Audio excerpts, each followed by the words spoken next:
आपको ये जानकर के बहुत बुरा लगेगा कि भारत में महिलाओं की मौजूदगी पार्लियामेंट के अंदर केवल 15% है और वही आंकड़ा राज्य विधानसभाओं के अंदर 9 से 10% रह जाता है, जबकि हमसे बहुत पिछड़े हुए देश युगांडा और कुबा जैसे देश जहां 64% और 65% तक ये आंकड़ा जाता है।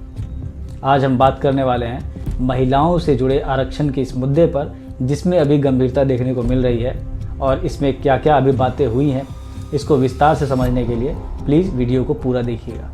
वैसे हमारा संविधान महिला और पुरुष में किसी भी तरीके की कोई भी असमानता को नहीं रखता है, दोनों को समान भाव से देखता है। आर्टिकल 14 और आर्टिकल 15 के माध्यम से आप स्पष्ट रूप से इस चीज़ को जान सकते हैं। आर्टिकल 14 बोलता है सबको समान रूप से समान कानून व्यवस्था में रखा जाएगा और आर्टिकल 15 बोलता है no discrimination on any basis, ना तो वो महिला के साथ और ना ही पुरुष के साथ।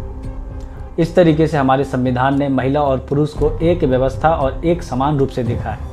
लेकिन जब हम बात करते हैं धरातल की, क्या सच्चाई है, ज़मीनी हकीकत क्या है, तो इसके जस्ट उलट है और जस्ट अपोजिट है इसके।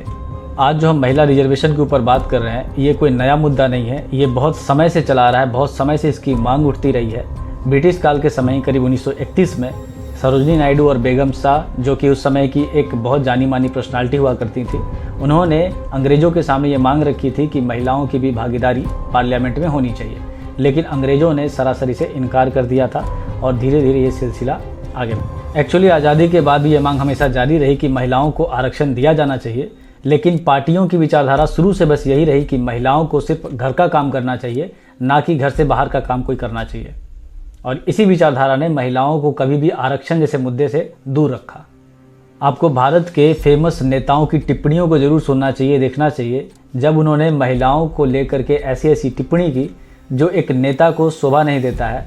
और आप इन्हीं टिप्पणियों के माध्यम से समझ सकते हैं कि उस समय के नेताओं की विचारधारा क्या रही होगी, मानसिकता क्या रही होगी महिलाओं को लेकर के। भारत की आज़ादी के बहुत सालों बाद एक रोशनी की किरण दिखी जब समय का पहिया आगे बढ़ा और साल आ गया 1993।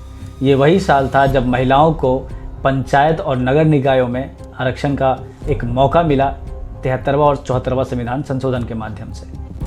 समय बीता और 1996 आ गया।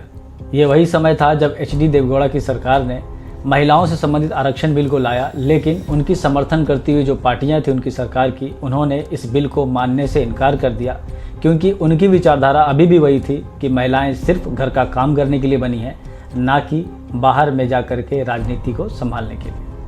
अटल बिहारी वाजपेयी की सरकार ने भी 5 से 6 बार प्रयास किया था कि महिलाओं से संबंधित इस आरक्षण बिल को लाया जाए, पास कराया जाए, लेकिन वही बात फिर सामने आई कि समर्थन करती हुई पार्टियों ने इस बिल को नकार दिया और ये फिर से एक ठंडे बस्ते में रख दिया गया। एक सबसे अंतिम प्रयास के तौर पर मनमोहन सिंह ने भी राज्यसभा के अंदर इस बिल को पेश किया था, जिसमें महिलाओं को आरक्षण दिया जाना था, लेकिन ये लोकसभा में आते आते ही अपना दम तोड़ देती है, क्योंकि 2 पार्टियां जो कि समर्थन कर रही थी कांग्रेस का उस समय, उन्होंने इस बिल को अपनाने से मना कर दिया। वो 2 पार्टियां थी RJD और समाजवादी पार्टी। ये तो सारी बातें हो गई महिलाओं से जुड़े इस आरक्षण के इतिहास की। चलिए अब जानते हैं कि ये मुद्दा अब क्यों इतना गर्मा गया है, लोग इस पर बात क्यों करना शुरू कर चुके हैं। भारत सरकार ने अभी अभी महिला बिल पास किया है और इसी बात को लेकर के विपक्षी दलों में ये बात शुरू हो गई है कि ये कहीं ना कहीं गलत है। उन्होंने इस पर आपत्ति जताई है। राहुल गांधी का कहना है कि OBC और मुस्लिमों को इस आरक्षण से कोई भी बेनिफिट नहीं होगा। और यही बात ओवैसी साहब का भी कहना है कि कहीं ना कहीं OBC और मुस्लिम महिलाओं को इससे दरकिनार किया गया है, अलग कर दिया गया है। अंत में आपको छोटी सी जानकारी और देना चाहता हूँ कि ये जो महिला आरक्षण बिल अभी पास किया गया है, इसे लागू होने में करीब 5 से 6 साल का समय लग सकता है, क्योंकि सेंसस होना अभी बाकी है और उसके बाद डिलिमिटेशन किया जाएगा, जिसमें ये तय होता है कि MP और MLA की कौन से क्षेत्राधिकार के अंतर्गत अब चुनाव लड़ना है, उनका क्षेत्र कौन कौन सा है।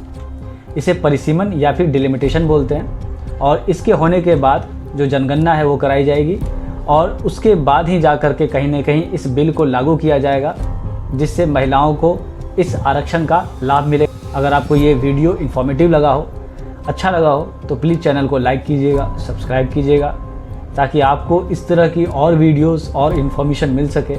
थैंक यू सो मच कि आपने मेरा ये पूरा वीडियो